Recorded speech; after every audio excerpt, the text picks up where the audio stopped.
Hey guys, today I'll be relaxing my virgin natural hair. I've been natural for over 4 years now. Not only that, but I did have a journey somewhere where I got locks and then I took down the locks. And now here we are. I'll be relaxing my hair today. So this is where we're starting off with virgin natural hair. This is a 3 days old twist out. Haven't washed my hair in over 3 weeks. It is recommended that you don't wash your hair for at least 2 weeks before you relax your hair. You kind of want all that oil and sebum on your hair to act as some sort of a barrier to add a layer of protection on your scalp against the harsh chemicals in relaxers. So the first thing we're going to do is prepare the hair for the relaxer. So I just gave my hair a bit of a blowout. It's highly recommended that you start out with stretched hair, fully detangled, and that's exactly how we're going to do this. So before we start, here are a couple of things you're going to need if you're going to attempt relaxing your hair at home. You'll need a relaxer, duh. You'll need some gloves, plastic hair clips, a 3-way mirror, some grease, a rat tail comb, applicator brush, and finally, an anti-fouling shawl. You'll see what I mean. So we'll be prepping the hair with some grease. You want to grease your scalp. It's very important you grease your scalp. So I'll be going in with some grease, applying it directly on my scalp. This would add as a barrier to avoid your scalp from irritation, chemical burns, and overprocessing of the roots. You definitely want to grease your edges, your ears, your neck. Kind of want to grease everywhere where the relaxer might come into contact with the skin. So this is the first procedure. Then I'm going in with a comb just to make sure there are no tangles at all. Then I'll proceed and put my hair back into a twist and just proceed to do the same thing on every other section. Okay, so here we are. As soon as I'm done with the grease, the next thing is to actually part my hair. So what I'll be doing here is parting my hair into 2 equal sections. I'm going to cut it right in the middle. The reason I'm doing this, which you'll find out soon, is because I'm not going to relax all of my hair at once. Yes, you heard that right. I'll be relaxing only half of my hair, hence why I'm splitting it into 2 halves. The reason I'm doing this is to avoid overprocessing my hair. So there's not enough time for me to relax the entirety of my head without leaving other parts of my hair under-processed or over-processed, like I've seen countless other videos here on YouTube. After parting my hair into 2 sections, I went from there. I'll go in and separate the other half into 3 sections. So what you see here is that I'm not just parting it into sections, I'm actually parting it by texture. The crown of my hair, if you look closely, has a very thick, coarse texture. It'll require very different processing time as opposed to the rest of my hair. The front section and the sides are slightly less dense, a bit softer in texture, and have a looser curl pattern, hence they will also require different processing time.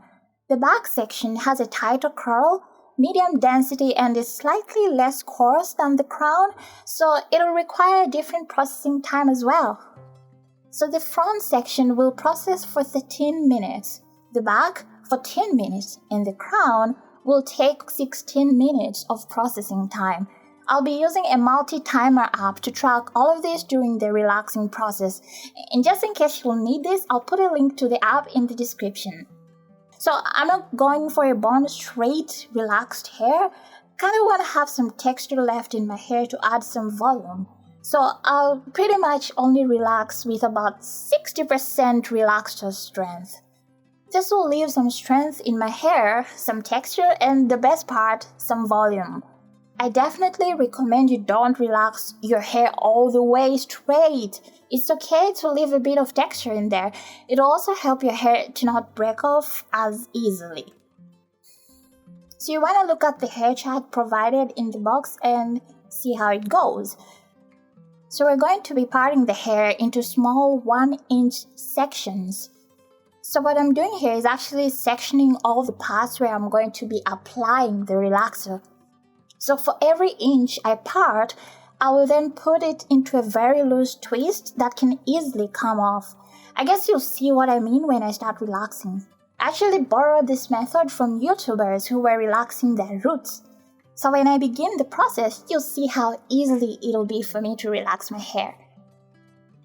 This is the front section, and I'm gonna finish up with doing the back section of my hair where I'm putting it into very loose twists. Now you see why you need a three-way mirror for this exact reason. So here we go. As soon as I'm done, I'm going to wrap the other half since I'm not going to be relaxing that side at the moment.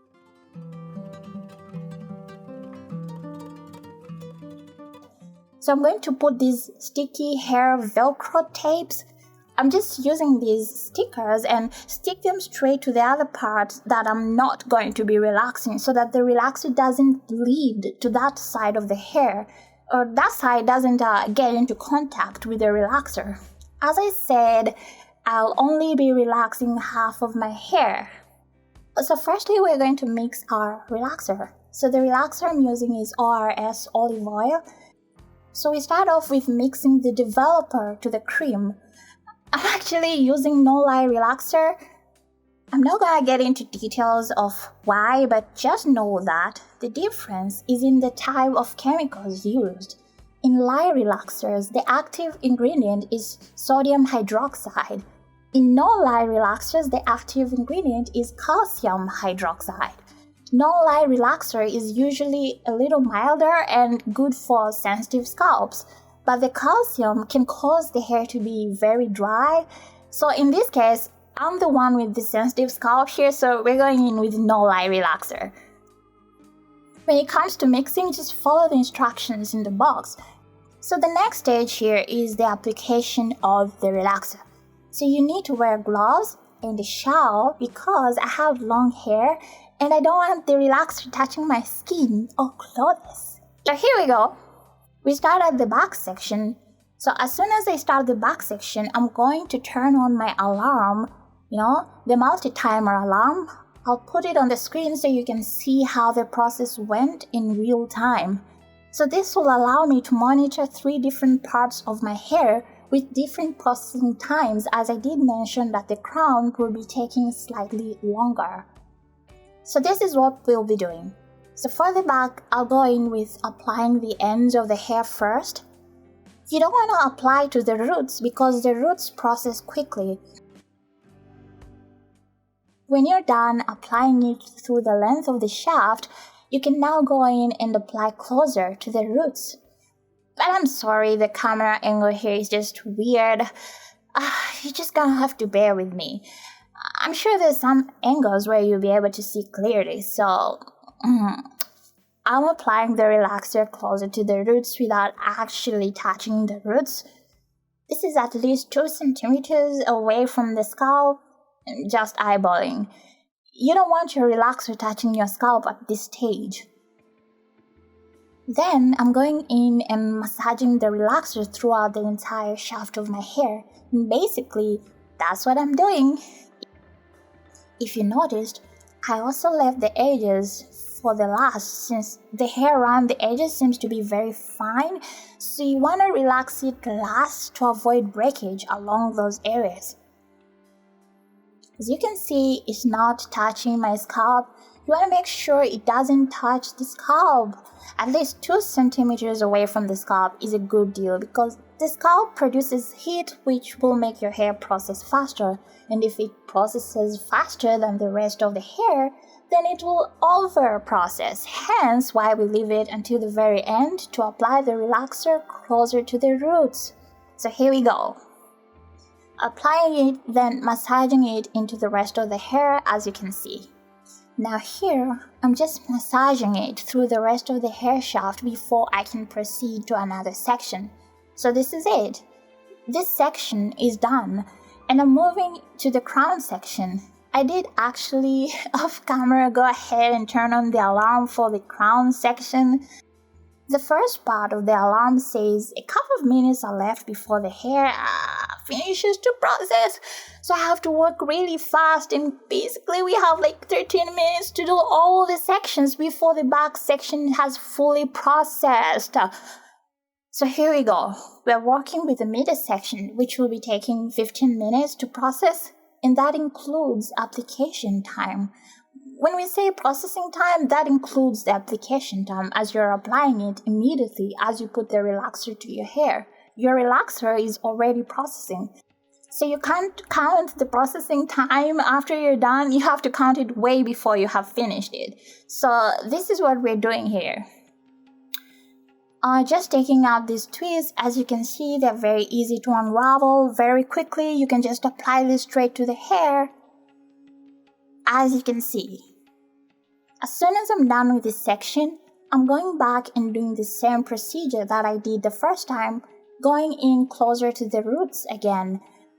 Just leave 2 centimeters away from the scalp. Do not let the relaxer touch the scalp at this stage. We do not want it to touch our scalp because it will overprocess. Remember, you don't want overprocessed roots.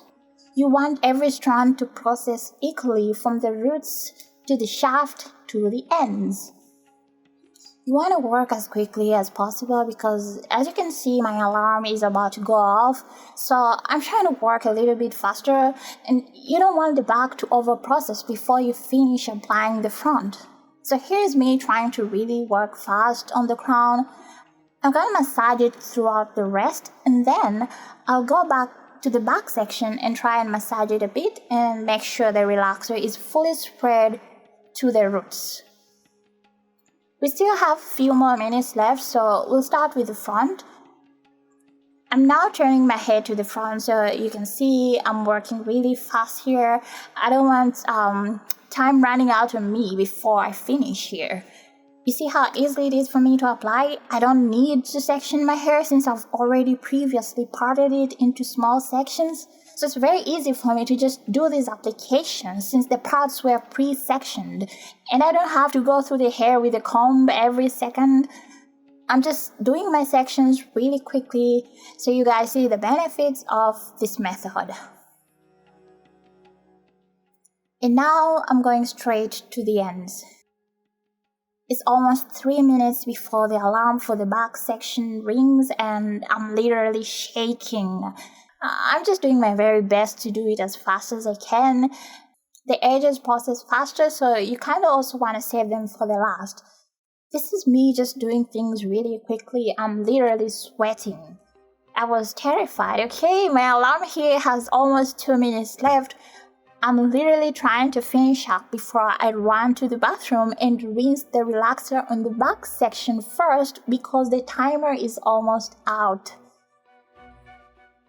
In almost a minute now, I'm going to the edges and trying to salvage and finish up the edges really quickly, and the roots and the sides are just really quickly applying the relaxer, making sure every strand is coated.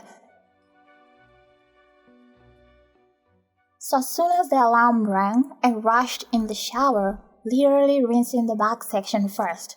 The alarm for the crown and the front section isn't done, the timer isn't done, so I have to rinse the back section really carefully without interrupting or putting water or rinsing the rest of the hair that's still processing. So as I finish washing the back, the alarm for the crown section is now ringing.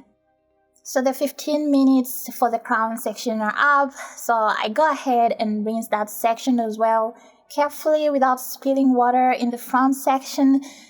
And as soon as I was done with that, I waited like 3 more minutes for the front section to be ready, and then I proceeded to rinse off the front section as well. So I'm going in with a neutralizing shampoo to neutralize the relaxer in my hair, which I rinsed. I actually did 3 rounds of shampoo just to make sure that we have no relaxer traces in the hair at all.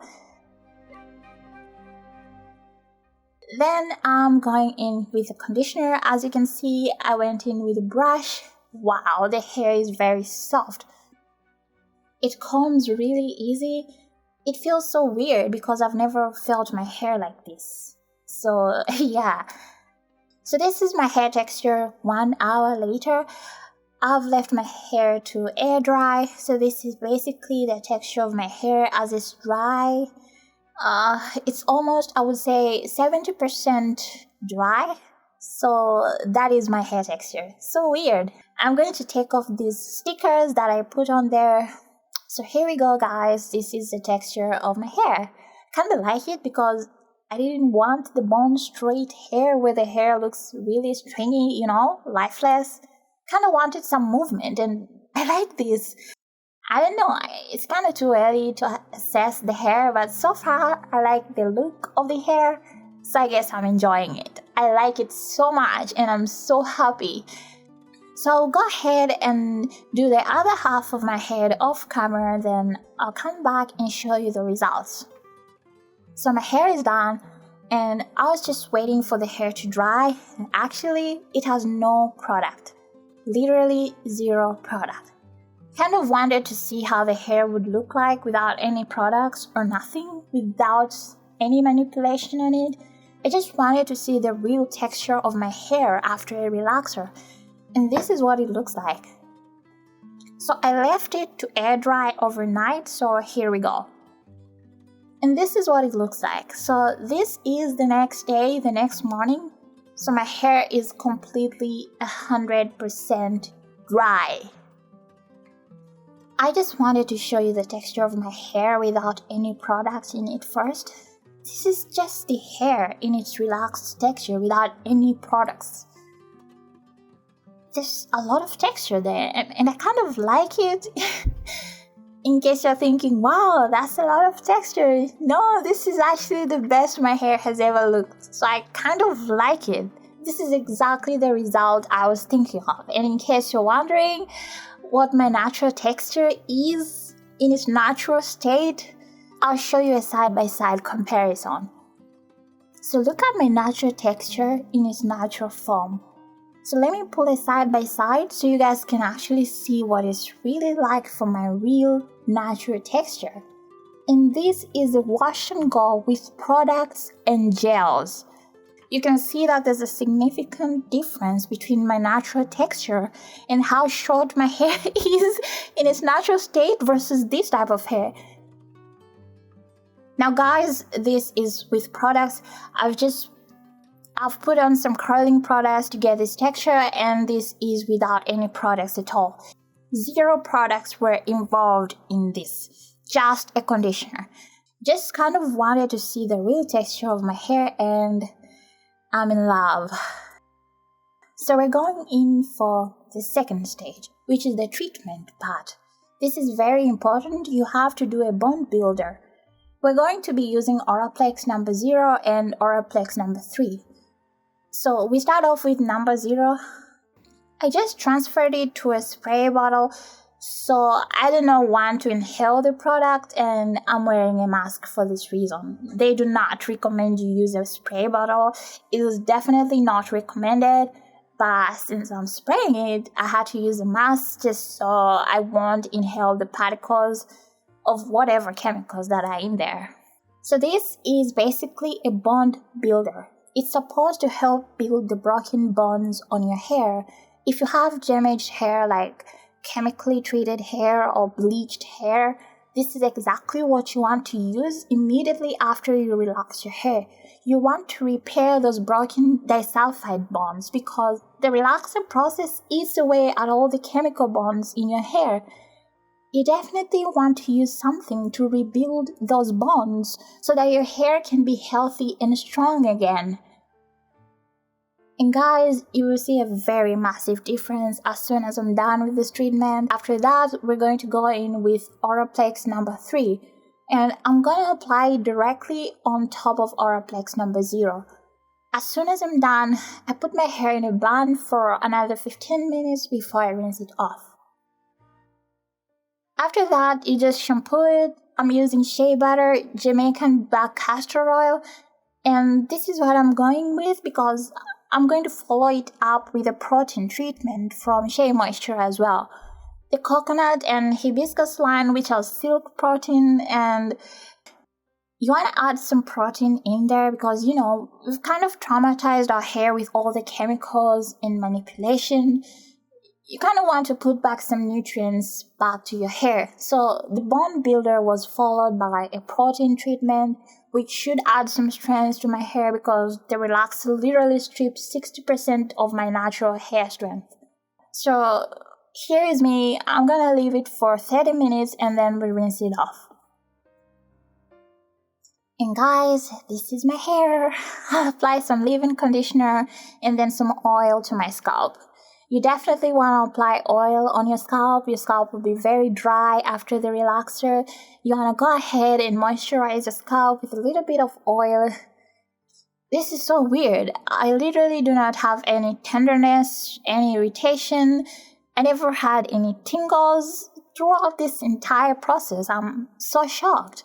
So I guess I did it right. So I'm going to let it air dry once more. Kind of want to show you the difference between the treatment before and after. This is the after look. My hair is 100% dry, and you can see here, this is what it looks like. So this is how it appears. It appears very different. The hair appears slightly wavy. You know, the curls are slightly tighter. I don't know if you have noticed, but it's like the bond builder really does rebuild those disulfide bonds. Because the curls were kind of loose before, and I feel like now they're kind of slightly tighter. I'm not sure if you guys can notice it, but I've noticed that the curls are slightly more defined, and I feel like I could literally rock this hair like this if I wanted to. It's so nice. Not only that, but I like the volume I wanted. My hair is softer. It's just perfect. So the next step we're going for is to straighten the hair so I can get a trim, you know. So I like to use this method where I stretch out the hair, the less manipulation, where I would put tension on my hair and use a blow dryer to just run it through the hair. This is kind of my favorite method. It's very easy on me. I'm tender-headed, so yeah, this is what we'll be doing. I'll just blow dry it and try to get it as straight as possible. And guys, after I'm straightened, this is my hair. So finally, I'm finished. This is how my hair looks after just one blowout. Seriously, really? You could never get my hair this straight before in its natural state. So you guys can see how effectively the hair has been straightened. It looks really nice. It's very flowy. So now it's time to get myself a trim.